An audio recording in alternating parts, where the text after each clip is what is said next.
Ошко Өзбекстан Республикасынын гуманитардык жардам келди. Жүк Ош облусунун Кара Суу районундагы темир жол бекетине келип түштү.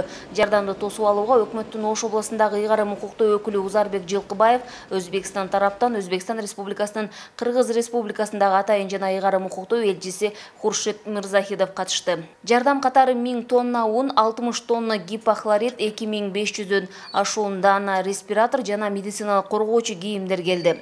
Мындан сырткары бейткап жана мейлей да бар. Аталган жардам өзгөчө Кырдаалдар министрлиги жана Саламаттык сактоо министрлиги аркылуу бардык областка бөлүштүрүлүп таратылат. Эскерте кетсек, Өзбекстан тарап апрель айында да 1000 тонна ун медициналык каражаттарды жөнөткөн. Андан кийин суу сактагычтан улам болгон кырсыкта Кыргыз тарап 1000 тонна цемент, 100 тонна күрүч жана 10 тонна өсүмдүк майын жөнөткөн. Бул эмнени айтып турат? Бул ошол эки кошуна бир тууган элдер бири-бирине ушундай башына иш түшүп оор маалда бири-бирине кол сунуп жардам көрсөткөн. Бул жакшы.